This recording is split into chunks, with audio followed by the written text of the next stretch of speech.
Nuclear supplier group में भारत को शामिल किए जाने की पूरी कवायद के बीच में चीन का विरोध रहा। ऐसे में सवाल उठा कि क्या भारत को चीन पर विश्वास की नीति छोड़नी होगी। ड्रैगन के डंक का जो जिक्र है, 88% दर्शकों ने इस पर हामी भरी है और कहा है कि हाँ, अब चीन पर भरोसा छोड़ना होगा।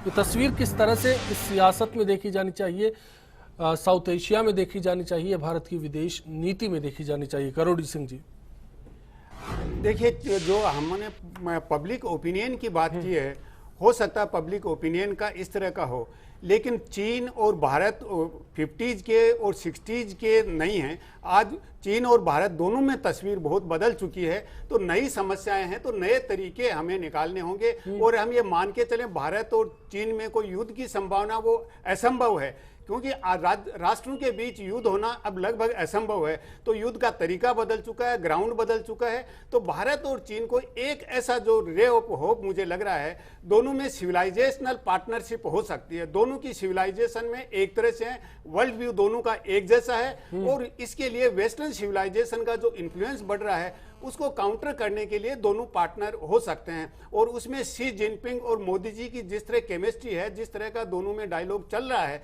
तो शीर्ष नेतृत्व में मुझे ऐसा लग रहा है कि दोनों बहुत नजदीक हैं। अब नीचे के लेवल पे वो फिल्टर डाउन हो, इस तरह का समझ है, वो नीचे की तरफ कैसे फिल्टर डाउन हो। तो हमारा जो ट्रेडिशनल थिंक टैंक है वो स्ट्रेटेजिक और सिक्योरिटी इश्यू से बाहर नहीं निकल रहा है। एक तरफ एनएसजी में चाइना है, दूसरी तरफ मिसाइल टेक्नोलॉजी को लेकर जो ग्रुप है उसकी बात की जा रही है, उसमें भारत को एंट्री मिल चुकी है। तो क्या आगे भारत ये गिव एंड टेक वाली कंडीशन पर भी आ सकता है? हाँ, दोनों को एक दूसरे की जरूरत है। इसीलिए मैं कह रहा हूं कि हमारा जो थिंक टैंक है उसको जो परंपरागत माइंडसेट है, सिक्योरिटी वाला और ये सामरिक दृष्टि वाला, उससे आगे आना चाहिए। और उसमें हमारे जो सांस्कृतिक हैं, सभ्यता संबंधी चीजें हैं, आर्थिक हैं, उन पे फोकस हमें ज्यादा करना चाहिए। और स्ट्रेटेजिक जो चीजें हैं उनसे थोड़ा सा बाहर निकलना चाहिए। जैसे इंडिया ने चबहार में पोर्ट बनाया, उसका चाइना यूज करेगा तो चाइना उसको अदरवाइज थोड़ा ही लेगा। चाइना की वहां रिफाइनरी है, क्या चाइना यूज नहीं करेगा? तो जो मान लीजिए हम्बन टोटा में चाइना ने पोर्ट बना रहा है, क्या इंडिया वहां यूज नहीं करेगा अगर जरूरत होगी? तो इस तरह का जो दृष्टिकोण है, केवल हम स्ट्रेटेजिक पॉइंट हम चबहार और ग्वादर को जोड़कर तो देखते हैं कि कहीं ना कहीं वो फर्क तो है नीति में। बहरहाल, मैं सुनील जी आपके पास में आना चाहूंगा, आपसे जानना चाहता हूं कि क्या भारत चाइना के साथ अब बार्गेन वाली कंडीशन में हो पाएगा?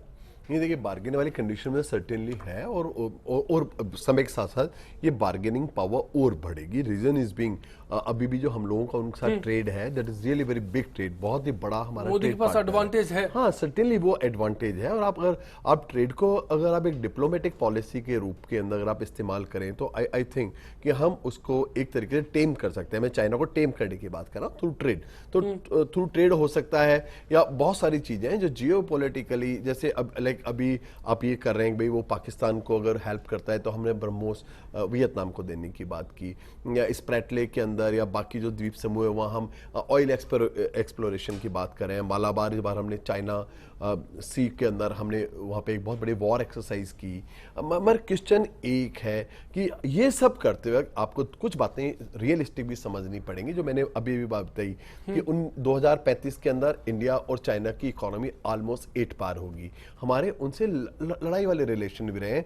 केवल 62 की बात ही नहीं, 67 के अंदर चोल इंसिडेंस जैसा इंसिडेंस भी हुआ है, जहां हम लोग वापस एक दूसरे से पावर के थ्रू हम एक दूसरे को कंट्रोल कर रहे थे यहाँ। तो इसलिए आपको थोड़ा सा रियलिस्टिक होना होगा, अपनी पावर को समझनी पड़ेगी, उन पावर्स को इस्तेमाल करना पड़ेगा। मगर यहाँ एक छोटा सा एक सुझाव है मेरा कि प्रधानमंत्री विदेश मंत्री वाला काम करे वहां तक तो ठीक है, मगर प्रधानमंत्री को प्रचार मंत्री वाला काम नहीं करना चाहिए। उसके कारण उन डिबेकल्स को वो इनवाइट करते हैं और इतनी इंसल्टिंग सिचुएशंस आ जाती हैं जिससे इस देश को बचना चाहिए। मदन राठौर साहब, इस मुस्कुराहट के पीछे की वजह बताते हुए जिक्र करना चाहूंगा, बार्गेनिंग पावर का इस्तेमाल ठीक से हो पाएगा आगे? देखिए, ये जो बात शर्मा जी ने कही है ना प्रचार मंत्री वाली, ये इनकी कपोल कल्पित बातें हैं, ये कल्पना मात्र है। नहीं, कोई देश नहीं कह रहा। ये बात कभी भी नरेंद्र मोदी ने ये नहीं कहा कि मैं इसके लिए जा रहा हूँ। दूसरी बात ये है कि नरेंद्र मोदी की कूटनीतिक विजय इसमें है कि MTCR में वो प्रवेश पा गया और वो जो चाइना को नहीं मिला, ये बहुत बड़ी ताकत है। मैं सोचता हूँ कि लंबी दूरी की मार करने वाले प्रक्षेपास्त्र जो है वो भारत ने बनाने के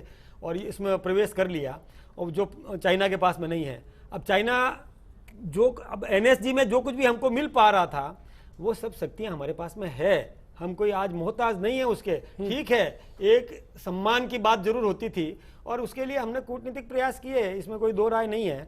और निश्चित रूप से है कसक है, सम्मान वाली बात आप बोलते हैं। वो जो बात आप तो समझ रहे हैं ना कि एनएसजी में यदि मेंबरशिप मिलती तो निश्चित रूप से एक अलग स्थिति बनती, लेकिन एनएसजी में मेंबरशिप मिलने के बाद में जो कुछ भी हमको हासिल होता, यानी टेक्नोलॉजी वो हमारे पास में है, रॉ मटेरियल हमारे पास में अवेलेबल है, हमारे पास में स्किल्ड है, ये सारा कुछ है, इसमें कोई दो राय नहीं है। हम कोई ऐसे नहीं है कि उस तकनीकी के भरोसे बैठे हैं, आज मोहताज नहीं है।